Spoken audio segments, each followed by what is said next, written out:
Hello everyone, we're Edu Advisor and I am Priyanka Chauhan. Today we will study class 9th Science Chapter 5 The Fundamental Unit of Life Part 2. Part 1 is already uploaded on the channel. You can first see that video and this is the part 2 of the chapter 5. Now the difference between the prokaryotic cell and the eukaryotic cell. The size of the prokaryotic cell is generally small. It is 1 to 10 micrometer, and it is generally eukaryotic cell is generally large. It is 5 to 100 micrometer. Nuclear region in prokaryotic cell is not well defined and it is not surrounded by a nuclear membrane and it is known as nucleoid. But in the eukaryotic cell, nuclear region is well defined and it's surrounded by a nuclear membrane. This is very important difference between the prokaryote and the eukaryote.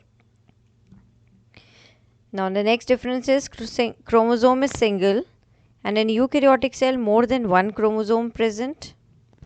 Fourth is membrane bound cell organelles are absent in prokaryotes, but in eukaryotic cell membrane bound cell organelles are present. So you have to learn the difference between the prokaryotic cell and the eukaryotic cell. Now the cell organelles. What are cell organelles? Cell के अंदर छोटे छोटे organelles present होते हैं जिनको हम cell organelles बोलते हैं. तो हर सेल के बाहर की तरफ एक मेम्ब्रेन प्रेजेंट होती है जो इसको बाहर के एक्सटर्नल एनवायरनमेंट से और इसके अंदर जो कंटेंट्स है सेल के कंटेंट्स को बाहर के एक्सटर्नल एनवायरनमेंट से सेपरेट करती है. लार्ज जो कॉम्प्लेक्स सेल्स होते हैं including the cells from multicellular organisms they need a lot of chemical activities to support the complicated structure.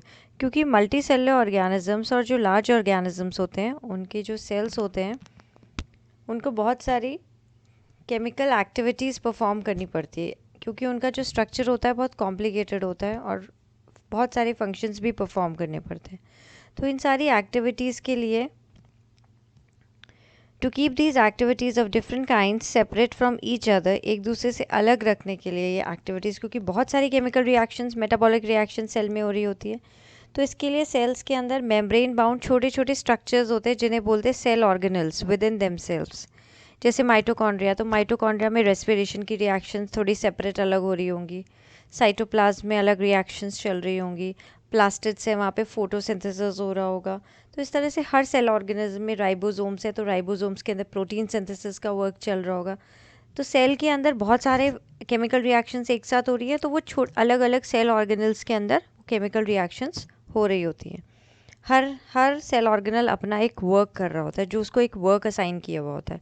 This is one of the feature of the eukaryotic cells that distinguish them from the prokaryotic cells. Some of these organelles are visible only with an electron microscope. और ये कुछ cell organelles ऐसे होते हैं जो सिर्फ electron microscope के through ही देखे जा सकते हैं. We have talked about the nucleus in the previous section. Previous section में हमने न्यूक्लियस के बारे में पढ़ा. ये सेंटर में जो दिया हुआ है this is the nucleus. This is nucleus. ये जो सेंटर में दिया हुआ है this is the diagram of animal cell. You have to learn this diagram. Animal cell के डायग्राम में बीच में सेंटर में न्यूक्लियस होता है. न्यूक्लियस की ये न्यूक्लियर एनवलप है जिससे जो न्यूक्लियर मेम्ब्रेन होती हैं इसमें इनर मेम्ब्रेन और आउटर मेम्ब्रेन न्यूक्लियस की. इसके अंदर क्या प्रेजेंट होता है? न्यूक्लियस के अंदर प्रेजेंट होता है न्यूक्लियोलस और साथ में प्रेजेंट होता है क्रोमैटिन मटेरियल जो बाद में कंडेंस होकर क्रोमोसोम्स बना देता है. सबसे बाहर क्या प्रेजेंट है? Plasma membrane. सेल की बाहर की जो मेम्ब्रेन है ये है प्लाज्मा मेम्ब्रेन और सेंटर में प्रेजेंट है न्यूक्लियस. ये दो स्ट्रक्चर्स हमने पढ़ लिए हैं. बीच में ये जेली लाइक फ्लूइड है, इसको बोल रहे हैं साइटोप्लाज्म. ये साइटोप्लाज्म भी हमने स्टडी कर लिया है. अब इस साइटोप्लाज्म के अंदर छोटे छोटे अलग अलग सेल ऑर्गेनल्स प्रेजेंट होते हैं. अब हम इनकी स्टडी करेंगे सेल ऑर्गेनल्स की. तो ये वाला जो सेल ऑर्गेनल है जैसे स्फीयर की तरह दिख रहा है, इसको ये है राइबोसोम. ये छोटे छोटे सर्कल्स की तरह दिख रहा है, these are the ribosomes. This structure is mitochondria. Respiration हमने पढ़ा था, रेस्पिरेशन माइटोकॉन्ड्रिया में होता है. ये न्यूक्लियस की बाहर इस तरह की ट्यूब लाइक स्ट्रक्चर्स दिख रही हैं. ये इस तरह की ट्यूब लाइक स्ट्रक्चर्स ये हैं एंडोप्लाज्मिक रेटिकुलम। अब एंडोप्लाज्मिक रेटिकुलम जिनके ऊपर ये छोटे छोटे राइबोसोम्स लगे हुए हैं, ये है रफ एंडोप्लाज्मिक रेटिकुलम। इसको बोल रहे हैं रफ एंडोप्लाज्मिक रेटिकुलम। और जिस एंडोप्लाज्मिक रेटिकुलम के ऊपर ये छोटे छोटे इस तरह के स्ट्रक्चर्स नहीं हैं, ये हो गई स्मूथ एंडोप्लाज्मिक रेटिकुलम। ये जो स्ट्रक्चर है इस तरह का, ये है गोल्जी एपरेटस।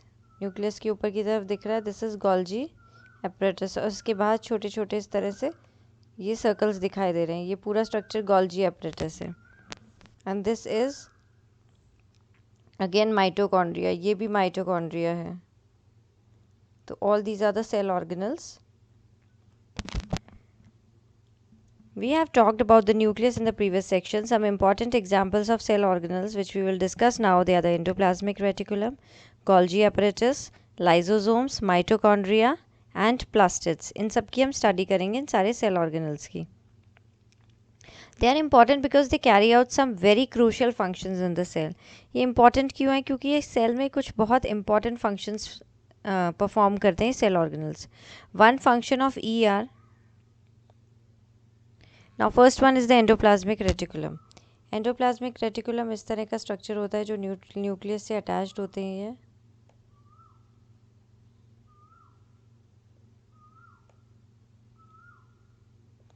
और इस पे छोटे छोटे अगर इस पे राइबोसोम्स लगे हुए हैं तो इसको बोल रहे हैं रफ एंडोप्लाज्मिक रेटिकुलम। ये दो टाइप की होती है, rough endoplasmic reticulum and smooth endoplasmic reticulum. RER is rough and SER is smooth.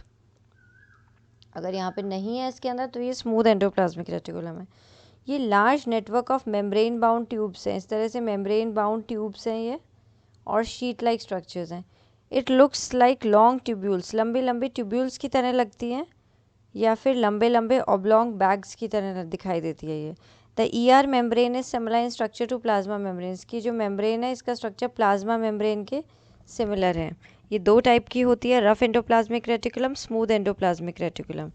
Rough endoplasmic reticulum के ऊपर छोटे छोटे पार्टिकल्स होते हैं, ये होते हैं ribosomes attach to its surface. And the ribosomes which are present in all active cells, ये सभी एक्टिव सेल्स के प्रेजेंट होते हैं। और राइबोसोम्स का फंक्शन होता है, they are the site of protein manufacture. ये प्रोटीन मैन्युफैक्चर की साइट होते हैं, यहाँ पे प्रोटीन्स बनते हैं राइबोसोम्स के अंदर। The manufactured proteins are then send to the various places in the cell depending on need. Ribosomes के अंदर जब सेल्स ये प्रोटीन्स बन जाते हैं तो इन प्रोटीन्स को वहाँ भेजा जाता है जहाँ पे इनकी रिक्वायरमेंट होती है, यूजिंग द ER। किसके थ्रू भेजा जाता है? एंडोप्लाज्मिक रेटिकुलम के थ्रू भेजा जाता है। राइबोसोम्स बना लेते हैं प्रोटीन्स, और ये proteins endoplasmic reticulum, tubelike structures होते हैं लंबे लंबे, तो ये सेल में ट्यूबलाइक स्ट्रक्चर्स के थ्रू पास होके आगे पहुंच जाते हैं। SER helps in the manufacture of fat molecules. SER का फंक्शन है, स्मूथ एंडोप्लाज्मिक रेटिकुलम का फंक्शन है फैट मॉलिक्यूल्स का मैन्युफैक्चर करना या लिपिड्स का मैन्युफैक्चर करना। Important for the cell function and some of these proteins and lipids. और कुछ प्रोटीन्स जो राइबोसोम्स में बन रहे हैं और जो ये लिपिड्स बन रहे हैं स्मूथ ER में, they help in building the cell membrane. क्योंकि प्रोटीन्स और लिपिड्स ही मेन कॉन्स्टिट्यूएंट होते हैं सेल मेम्ब्रेन के, जिससे कि सेल मेम्ब्रेन बनती है। Cell membrane is made up of lipids and proteins. तो ये दोनों के दोनों कहाँ बन रहे हैं? एंडोप्लाज्मिक रेटिकुलम में बन रहे हैं। This process is known as membrane biogenesis. इस प्रोसेस को बोला जाता है membrane biogenesis. Some other proteins and lipids function as enzymes. दूसरे प्रोटीन और फंक्शन एंजाइम की तरह काम करते हैं, और कुछ हार्मोन्स की तरह भी वर्क करते हैं। हार्मोन्स ब्लड के अंदर प्रेजेंट होते हैं, और एंजाइम्स जो होते हैं ये डाइजेस्टिव सिस्टम में प्रेजेंट होते हैं। ये डाइजेस्टिव सिस्टम में प्रेजेंट होते हैं, और ये कई रिएक्शंस को कैटलाइज करने का, इस तरह का वर्क भी करते हैं। Although the ER varies greatly in the appearance in different cells, it always forms a network system. ये हमेशा एक नेटवर्क सिस्टम फॉर्म करता है एंडोप्लाज्मिक रेटिकुलम। एक फंक्शन और भी है एंडोप्लाज्मिक रेटिकुलम का, to serve as channels for the transport of material specially proteins between various regions of the cytoplasm और between the cytoplasm and the nucleus. तो ये बहुत लंबी लंबी ट्यूब लाइक स्ट्रक्चर्स होती हैं, तो मटीरियल्स को ट्रांसफ़र करने का, प्रोटीन को भेजने का भी ये काम करता है साइटोप्लाज्म और न्यूक्लियस के बीच में। The ER also functions as the cytoplasmic framework providing a surface for some of the biochemical activities of the cell. In the liver cell of group of the group of animals called vertebrates.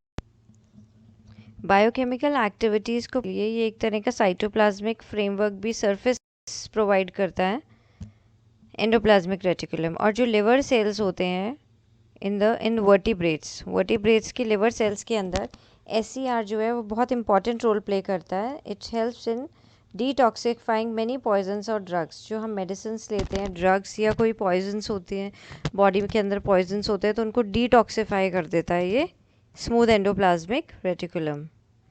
Now here is the diagram of plant cell. Again, you have to learn this diagram of plant cell, and you have to learn all the parts, this labeling of the plant cell. Now the outer structure, this we have already studied. This outer part is known as cell wall. ये जो outer part होता है इसको बोलते हैं cell wall. This is the cell wall. और cell wall के बिल्कुल अंदर की तरफ ये प्रेजेंट है, ये अंदर की तरफ सेल वॉल के अंदर प्रेजेंट है प्लाज्मा मेम्ब्रेन। ये हमने पहले पढ़ा था कि प्लांट सेल के अंदर सबसे बाहर सेल वॉल होती है, उसके अंदर प्लाज्मा मेम्ब्रेन होती है। अब ये न्यूक्लियस है, ये न्यूक्लियस से ये अटैच्ड है। देखिए ये एंडोप्लाज्मिक रेटिकुलम है, this is the endoplasmic reticulum. ये स्मूथ है, इसमें पार्टिकल्स नहीं है, और इस पे ये सरफेस पे राइबोसोम्स लगे हुए हैं, तो ये रफ एंडोप्लाज्मिक रेटिकुलम्स है। ये स्फेरिकल स्ट्रक्चर्स जो हैं दीज आर द लाइसोसोम्स। और प्लांट्स में क्या प्रेजेंट होता है? Golgi apparatus. हमने एनिमल सेल में भी देखी थी, इस तरह का स्ट्रक्चर होता है गोल्जी अपरेटस का। ये गोल्जी अपरेटस है, ये माइटोकॉन्ड्रिया है, और ये राइबोसोम्स हैं। This is the cytoplasm, jelly like fluid present between the nucleus and the cell membrane. ये क्लोरोप्लास्ट हैं, ये एडिशनल प्रेजेंट होते हैं प्लांट सेल में, जो एनिमल सेल में एब्सेंट होते हैं। This is also shown here chloroplast. और जो एक इम्पॉर्टेंट आप देख रहे हैं, इसके अंदर एक बड़ा सा ये सेंट्रल स्ट्रक्चर प्रेजेंट है। इसको क्या बोल रहे हैं? इसको बोलते हैं द लार्ज सेंट्रल वैक्यूल। ये एक लार्ज सेंट्रल वैक्यूल होता है जो काफ़ी वॉल्यूम ऑक्यूपाई करता है प्लांट सेल का, जिसके कारण क्या होता है, न्यूक्लियस सेंटर में ना होकर थोड़ा सा साइड में शिफ्ट हो जाता है। तो इसके अंदर वाटर या सेल सैप, टोनोप्लास्ट, ये सब इसके अंदर, इसकी जो मेम्ब्रेन होती है इसको टोनोप्लास्ट कहते हैं, और इसके यहाँ पे सेल सैप प्रेजेंट होता है इसके अंदर। Now the next is the Golgi apparatus. The Golgi apparatus first describe by the Camillo Golgi. सबसे पहले कैमिलो गोल्जी ने इसको डिस्क्राइब किया था गोल्जी apparatus को। Consisting of a system of membrane bound vesicles, flattened sacs होती हैं, arranged approximately parallel to each other in stacks called cisternae. Stacks मतलब एक के ऊपर इस तरह से, पहले ये है, फिर इसके ऊपर, फिर इसके ऊपर, एक दूसरे के ऊपर ये अरेंज्ड होती हैं स्टैक के अंदर। This is Golgi apparatus। ये गोल्जी apparatus का स्ट्रक्चर है। इनको बोलते हैं सिस्टर्नी। और ये बाहर जो सर्कल दिखाई दे रहा है इनको वेसिकल्स बोलते हैं। तो फ्लैटेंड स्ट्रक्चर्स है। These membranes often have connections with the membranes of the ER. ये ER की membranes के साथ इनका connection होता है, therefore constitute another portion of the complex cellular membrane system. ये पूरा एक membrane system है जहाँ पे materials बनते हैं, packaging होती है, फिर इनका transportation होता है। The material synthesized near the ER is packaged and dispatched to various targets inside the cell and outside the cell through the Golgi apparatus. ये function है इसका। Now look here. Endoplasmic reticulum के अंदर जो भी materials, proteins बने हैं, जो भी लिपिड्स बने हैं, वो ट्रांसफ़र होके यहाँ पे गोल्जी apparatus तक आते हैं। जैसे फैक्ट्री में अलग अलग डिपार्टमेंट्स होते हैं, पहले मैन्युफैक्चरिंग होती है, फिर वो जो प्रोडक्ट बनता है उसकी पैकेजिंग होती है, और पैकेजिंग होने के बाद अच्छे से उसकी मॉडिफिकेशन करके, पैकेजिंग करके, फिर उसे मार्केट में भेजा जाता है। उसी तरह से सेल के अंदर होता है। एंडोप्लाज्मिक रेटिकुलम के अंदर पहले मटेरियल्स बनते हैं, फिर ये ट्रांसफ़र होके गोल्जी apparatus तक जाते हैं, और गोल्जी apparatus में इनकी पैकेजिंग होती है, इनका मॉडिफिकेशन होता है, और फिर इनकी पैकेजिंग होकर इनको सेल के दूसरे पार्ट्स के अंदर, अगर उसी सेल के अंदर रिक्वायरमेंट है तो उसी सेल में ट्रांसपोर्ट किया जाता है, अगर सेल के बाहर दूसरे सेल में रिक्वायरमेंट है तो वहाँ पे भी इसको भेजा जाता है। तो इसका काम हुआ mainly packaging, modification and packaging of materials to the target sites inside the cell और outside the cell. The functions including the storage, इसका function storage है, modification and packaging है of the products in the vesicles। ये जो छोटे छोटे circle की forms में दिखाई देते हैं स्फीयर्स, ये वेसिकल्स की फॉर्म में इनको पैकेजिंग करके इनको आगे डिस्पैच किया जाता है। In some cases complex sugars may be made from the simple sugars in the Golgi complex. तो सिंपल शुगर्स से कॉम्प्लेक्स शुगर्स भी बनती हैं गोल्जी एपरेटस के अंदर। तो ये सारे इसके फंक्शंस हो गए। The Golgi apparatus is also involve in the formations of lysosomes.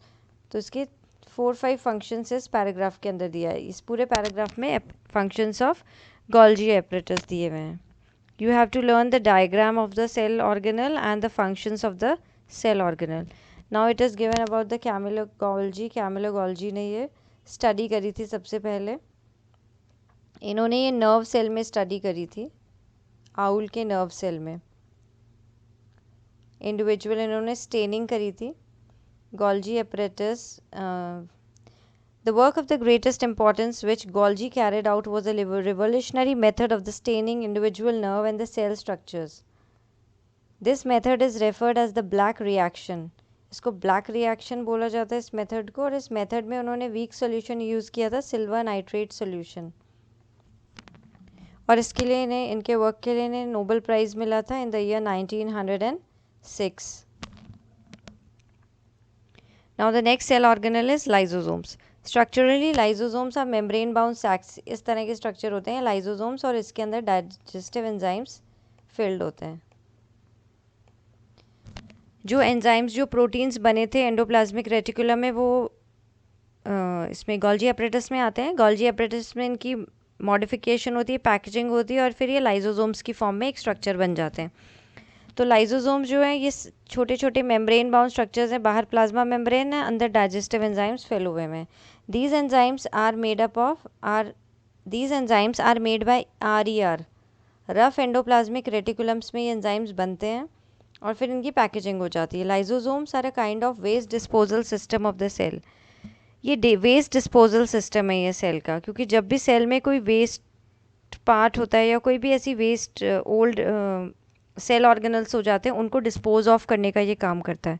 These help to keep the cell clean by digesting any foreign material. अगर सेल के अंदर कोई भी फॉरेन मटेरियल आ जाता है, या कोई भी वॉर्न आउट सेल ऑर्गेनल, जो सेल ऑर्गेनल पुराना हो चुका है और ख़राब हो चुका है, उसको रिमूव करने का, डाइजेस्ट करने का काम होता है लाइजोसोम का।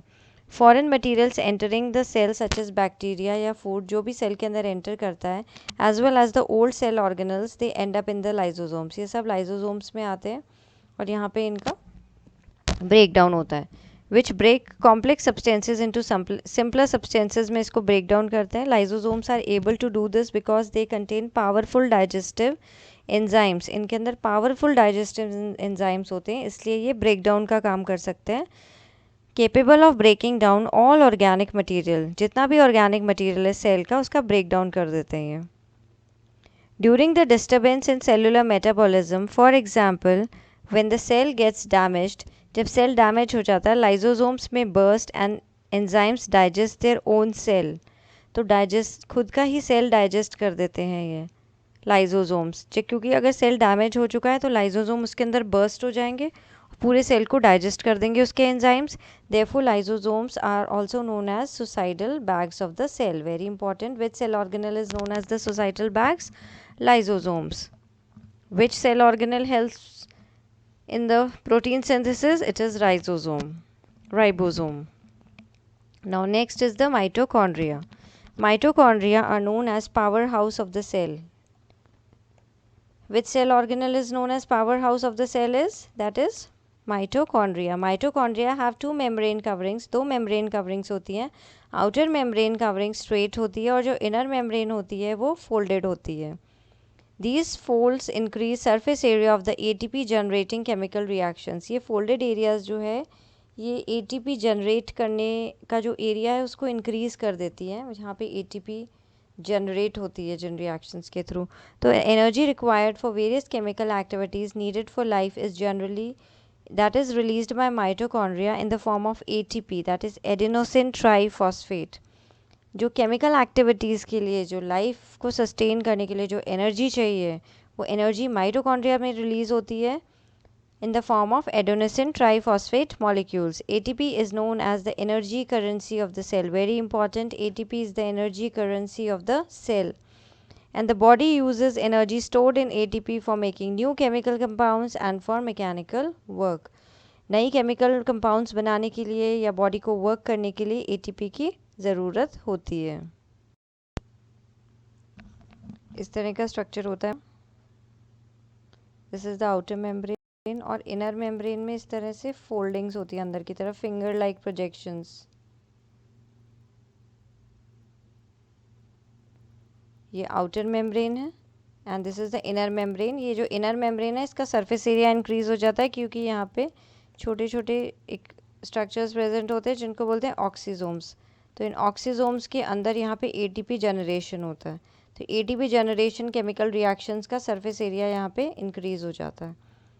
और जो एटीपी बनती है उसका फुल फॉर्म होता है एडिनोसिन ट्राइफॉस्फेट, और इसको बोलते हैं energy currency of the cell. The body uses energy stored in ATP for making new chemical compounds and for mechanical work. Mitochondria are strange organelles in the sense that they have their own DNA. इनके अंदर खुद का DNA present होता है और ribosomes present होते हैं mitochondria के अंदर। Therefore, mitochondria are able to make some of their own proteins. तो वो खुद के कुछ प्रोटीन्स बना सकते हैं। इसके अंदर यहाँ पे इस तरह का एक सर्कुलर DNA प्रेजेंट होता है और कुछ राइबोसोम्स प्रेजेंट होते हैं माइटोकॉन्ड्रिया के अंदर। तो ये खुद के कुछ प्रोटीन्स खुद बना सकते हैं। सेल के अंदर एक सेल ऑर्गेनल है, सेल के अंदर राइबोसोम्स होते हैं, बट सेल के अंदर एक सेल ऑर्गेनल माइटोकॉन्ड्रिया, उसके अंदर भी कुछ राइबोसोम्स होते हैं जो उसके अंदर सेल प्रोटीन्स बनाते हैं। Now the next cell organelle is the plastid. इस तरह का स्ट्रक्चर होता है प्लास्टिड का, ये भी ओवल शेप के होते हैं। इस तरह के स्टैक लाइक स्ट्रक्चर्स होते हैं इसके अंदर।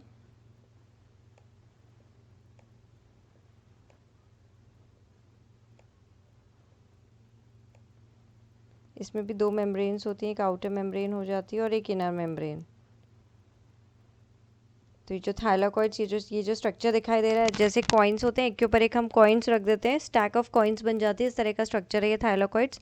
यहाँ के अंदर इनके अंदर रिएक्शंस होती हैं जो, और इसका फंक्शन होता है फोटोसिंथेसिस करना। प्लास्टिड्स का फंक्शन होता है photosynthesis. Plastids are present only in the plant cell. Very important, सिर्फ प्लांट सेल के अंदर ही ये प्रेजेंट होती हैं। टू टाइप के प्लास्टिड्स होते हैं, एक होते हैं क्रोमोप्लास्ट जो कलर्ड प्लास्टिड होते हैं, और एक होते हैं ल्यूकोप्लास्ट जिन्हें बोल रहे हैं वाइट या colourless plastids. Chromoplast containing the pigment chlorophyll are known as the chloroplast. जिन प्लास्टिड्स के अंदर, प्लास्टिड्स के जो क्रोमोप्लास्ट जो टाइप हैं, इन क्रोमोप्लास्ट के अंदर जिनके अंदर ग्रीन पिगमेंट क्लोरोफिल प्रेजेंट है, इनको बोलते हैं chloroplast. Chloroplast are important for photosynthesis in plants, क्योंकि क्लोरोफिल क्लोरोप्लास्ट में फोटोसिंथेसिस होता है। Chloroplast also contain various yellow and orange pigments in addition to the chlorophyll. तो क्लोरोफिल के एडिशन में और भी पिगमेंट्स होते हैं, येलो और ऑरेंज कलर के पिगमेंट्स होते हैं क्लोरोप्लास्ट में। Leucoplast are primarily organelles in which material such as starch, oils and protein granules are stored. तो जो ल्यूकोप्लास्ट हैं इनके अंदर स्टार्च, ऑयल और प्रोटीन्स ये स्टोर होते हैं। The internal organization of the chloroplast consists of numerous membrane layers embedded in a material called stroma. ये जो यहाँ पे ये जो पार्ट दिखाई दे रहा है इसको बोलते हैं स्ट्रोमा। बाहर आउटर मेम्ब्रेन, उसके अंदर इनर मेम्ब्रेन, ये स्ट्रोमा हो गया से बीच, और ये बीच में जो मेम्ब्रेन लाइक स्ट्रक्चर्स दिखाई दे रहे हैं, numerous membrane layers embedded in the material called stroma के अंदर ये एम्बेडेड होता है। These are similar to mitochondrion in external structure. Mitochondria जैसे ही लगते हैं क्योंकि ओवल शेप होते हैं एक्सटर्नल स्ट्रक्चर में। माइटोकॉन्ड्रिया की तरह प्लास्टिड्स के अंदर भी खुद का एक डीएनए होता है और इनके अंदर राइबोसोम्स भी प्रेजेंट होते हैं जो प्रोटीन सिंथेसिस का काम करते हैं। तो ये दोनों सेल ऑर्गेनल्स जो होते हैं माइटोकॉन्ड्रिया और प्लास्टिड्स, दोनों के अंदर सर्कुलर डीएनए प्रेजेंट होता है, इनका खुद का डीएनए होता है और राइबोसोम्स प्रेजेंट होते हैं, इसलिए इन्हें सेमी ऑटोनमस सेल ऑर्गेनल्स भी बोला जाता है। Now the next is the vacuoles. Vacuoles are storage sacs for solid और लिक्विड कंटेंट्स। वैक्यूल्स के अंदर स्टोर किया जाता है सॉलिड या लिक्विड कंटेंट की फॉर्म में। जैसे प्लांट में एक लार्ज सेंट्रल वैक्यूल है, तो लार्ज सेंट्रल वैक्यूल का काम स्टोरेज होता है, वहाँ पे स्टोर किया जाता है materials. Vacuoles are small sized, animals में ये स्मॉल साइज के होते हैं वैक्यूल्स एनिमल सेल के अंदर, बट प्लांट सेल में ये बहुत लार्ज साइज का होता है, that is known as large central vacuole. और ये प्लांट का almost 50 to 90% of the cell volume occupy करता है, बीच में होता है, ये डायग्राम में भी हमने देखा था यहाँ। ये 50 to 90% of the cell volume ये सेंट्रल वैक्यूल है।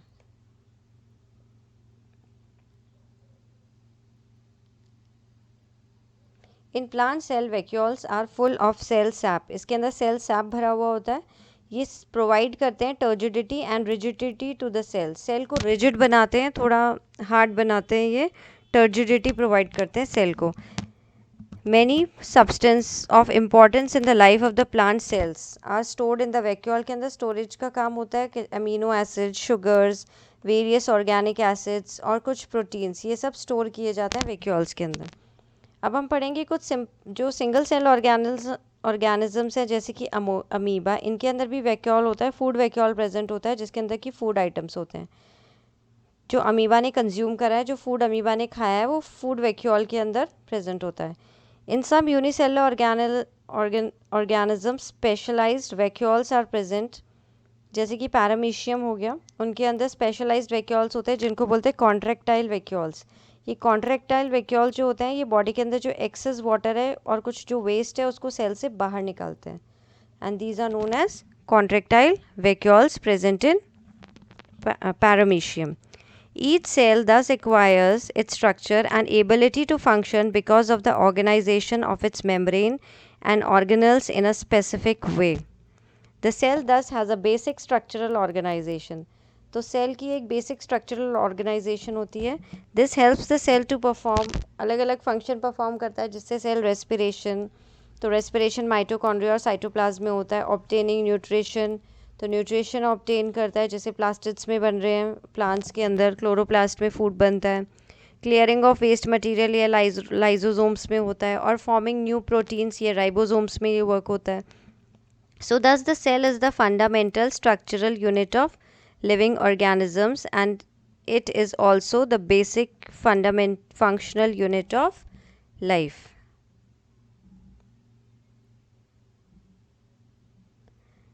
Now the next topic is the cell division. Cell walls, new cells are formed in organisms in order to grow, to replace old, dead and injured cells. नए cells बनते हैं पुराने cells को replace करने के लिए, जो dead cells हो गए या जो injured cells हो गए उनको replace करने के लिए नए cells बनते हैं. And to form gametes required for reproduction. और रिप्रोडक्शन के टाइम पे जो गेमीट्स बनते हैं उस टाइम पे भी सेल डिवीजन होता है. The process by which new cells are made is called cell division. जिस प्रोसेस से नए सेल्स बनते हैं उसको सेल डिवीजन बोला जाता है. ये दो टाइप का होता है cell division, mitosis and meiosis. The process of cell division by which most of the cells divide for growth is called mitosis. Growth के टाइम पे जो सेल जिस टाइप से डिवाइड करता है वो माइटोसिस से ही डिवाइड करता है. हमारे बॉडी के जो सेल्स हैं, मोस्ट ऑफ द सेल्स, इनमें जो डिवीजन होता है ये माइटोसिस होता है. The process of cell division by which most of the cells divide for growth. जब बॉडी में ग्रोथ होती है तो माइटोसिस डिवीजन से होता है. In this process each cell called the mother cell divides to form two identical daughter cells. तो एक मदर सेल से टू डॉटर सेल्स बन जाती हैं. The daughter cells have the same number of chromosomes as the mother cell. जितने chromosome ये mother cell में हैं उतने ही डॉटर सेल के अंदर होते हैं. जैसे ये अगर ये 2n है, अगर ये डिप्लॉइड सेल है, तो जो डॉटर सेल्स हैं वो भी 2n होंगे. तो सेम रहता है, इनका क्रोमोसोम नंबर सेम रहता है. The daughter cells have the same number of chromosomes as the mother cell, and it helps in growth and repair of the tissues in the organisms. और organisms में tissues की growth में और उनकी repair करने में ये help करता है, क्योंकि माइटोसिस प्रोसेस से सेल्स और ज़्यादा बनेंगे, डिवीजन होगा सेल्स का और नए सेल्स बनेंगे. Specific cells of reproductive organs or tissues in animals and plants divide to form gametes. अब जो reproductive organs होते हैं वहाँ पे एनिमल्स के और प्लांट्स के, वहाँ पे गेमीट्स बनते हैं, which after fertilisation give rise to offsprings. तो ये जो गेमीट बनता है, गेमीट फॉर्मेशन का प्रोसेस होता है, इसमें एक डिवीजन होता है जिसको बोला जाता है meiosis. This division is meiosis. They divide by a different process called the meiosis which involves 2 consecutive divisions होते हैं इसके अंदर. When a cell divides by meiosis, it produces 4 new cells instead of. जब प्लांट और animals के अंदर cell division होता है, जब गैमीट का फॉर्मेशन होता है, तो उस टाइम जो डिवीजन होता है उसको कहते हैं मियोसिस. मियोसिस में 2 कॉन्जिक्यूटिव मतलब एक के बाद एक डिवीजन होते हैं, 2 बार डिवीजन होता है. When a cell divide by meiosis it produces 4 new cells instead of just 2. Mitosis में 2 सेल्स बन रहे थे, बट यहाँ पे मियोसिस में 4 सेल्स बनते हैं और 2 बार डिवीजन होता है. पहले बार ये डिवीजन हुआ तो 2 सेल बने, फिर एक और डिवीजन होता है, मियोसिस 1 होती है पहले, तो ये 2 सेल्स बन रहे हैं, फिर मियोसिस 2 होती है, तो मियोसिस 2 से फिर ये 4 सेल्स बनते हैं. तो here 4 new cells are formed instead of just 2 cells. The new cells only have half the number of the chromosome than that of the mother cell. Very important. अगर मदर सेल में 2n number of chromosomes हैं, तो जो daughter cells हैं उनमें half number of chromosome हो जाएगा. Half का मतलब 2 का मतलब हाफ हो गया n, 1 हेप्लॉइड हो जाएंगे ये. तो जो स्पर्म्स और ओवम जो ये स्ट्रक्चर्स होते हैं जो रिप्रोडक्टिव ऑर्गन्स में बनते हैं, ये हेप्लॉइड होते हैं. और ह्यूमन बॉडी जो होती है वो डिप्लॉइड होती है. तो ये हेप्लॉइड स्ट्रक्चर्स मियोसिस से ही बनते हैं. Now can you think as to why the chromosome number has reduced to half in the daughter cells. ये हाफ डॉटर सेल्स में क्यों हाफ हुए? क्योंकि जब ये स्पर्म बाद में स्पर्म भी n होता है और ओवम भी n होता है. जब फर्टिलाइजेशन होता है तो they both will meet and it will give rise to zygote and zygote will be 2n. तो जो ह्यूमन बींग्स या जो इंडिविजुअल्स होते हैं वो 2n होते हैं, दे आर डिप्लॉयड. तो ये n फर्टिलाइज करेगा और यहाँ पे जो इसकी प्लॉइडी है सेल की वो 2n हो जाएगी, डिप्लॉयड सेल्स हो जाएंगे. नहीं तो अगर 2n रहती तो फिर 4n हो जाता. Now what you have learned? We have learned that the fundamental organizational unit of life is cell. सबसे छोटी यूनिट जो है लिविंग ऑर्गेनिज्म की फंडामेंटल वो सेल है. सेल की सबसे बाहर प्लाज्मा मेम्ब्रेन होती है और प्लाज्मा मेम्ब्रेन लिपिड्स और प्रोटीन्स की बनी हुई होती है. Cell membrane is an active part of the cell का एक एक्टिव पार्ट है. ये क्या रेगुलेट करता है? मूवमेंट के सेल के अंदर जो मटेरियल्स हैं वो अंदर आ सके और सेल से बाहर जा सके. इन प्लांट सेल वॉल किससे बनी हुई होती है? सेलुलोज से बनी हुई होती है और ये प्लाज्मा मेम्ब्रेन के बाहर की तरफ होती है. Presence of cell wall enables the cells of the plants, fungi and bacteria to exist in hypotonic media without bursting. ये हाइपोटोनिक मीडिया में भी अगर इनको रख दिया जाए, लो कॉन्सेंट्रेशन मीडियम में भी, तो ये बर्स्ट नहीं होते due to cell wall. The nucleus in the eukaryotes is separated from the cytoplasm by double layered membrane. ये डबल लेयर्ड मेम्ब्रेन से सेपरेट हो सकता है. न्यूक्लियस की 2 लेयर्ड स्ट्रक्चर होता है और ये सेल की जितनी भी लाइफ प्रोसेसेस हैं उनको डायरेक्ट करता है, इसलिए न्यूक्लियस को डायरेक्टर ऑफ द सेल भी बोलते हैं. कंट्रोल करता है ये सेल की सारी एक्टिविटीज़ को. एंडोप्लाज्मिक रेटिकुलम ये पैसेज वे की तरह भी एक्ट करता है फॉर इंट्रासेलुलर और मैन्युफैक्चरिंग सरफेस भी प्रोवाइड करता है. मैन्युफैक्चरिंग भी होती है अभी प्रोटीन्स और लिपिड्स की. गोल्जी एपरेटस में स्टोरेज का काम होता है, modification and packaging of substances in the cell. Most plant cell have large membranous organelles called plastids. 2 तरह के होते हैं, क्रोमोप्लास्ट एंड क्लोरोप्लास्ट. क्रोमोप्लास्ट में क्लोरोफिल प्रेजेंट होता है. जिन क्रोमोप्लास्ट के अंदर क्लोरोफिल प्रेजेंट होता है उन्हें क्लोरोप्लास्ट कहते हैं और ये फोटोसिंथेसिस का फंक्शन परफॉर्म करते हैं. Primary function of leucoplast is storage का काम है ल्यूकोप्लास्ट में. जो मेच्योर सेल्स होते हैं प्लांट सेल, उनके अंदर लार्ज सेंट्रल वैक्यूल प्रेजेंट होता है that helps to maintain the turgidity of the cell and stores important substances including wastes. Prokaryotic cells have no membrane bound organelles. membrane bound organelles present नहीं होते, cell organelles नहीं present होते. उनके जिनके बाहर membranes present होती वो वाले नहीं होते. राइबोसोम्स जैसे present होते हैं उनमें. Their chromosomes are composed of only nucleic acid and they have only very small ribosomes as organelles. तो छोटे ribosomes present होते हैं बस. Cell in organisms divide for growth of the body. Body की ग्रोथ के लिए सेल डिवाइड होता है. ओल्ड सेल को रिप्लेस करता है, डेड सेल्स को रिप्लेस करता है, या फिर गैमीट्स बनाने में रिप्रोडक्शन के टाइम पे तो डिवाइड ग्रोथ के टाइम पे तो माइटोसिस होती है सेल्स में, और जो गैमीट्स बनाने होते हैं रिप्रोडक्शन के टाइम पे उसमें होती है meiosis. Now we have completed the chapter. I hope you have understood the chapter and this video is helpful to you. So do like the video, share it with your friends and subscribe the channel if you have not subscribed, and press the bell button and share it with the maximum number of students so that maximum number of students may get benefited. I'll see you in the next video. Till then, bye bye and take care.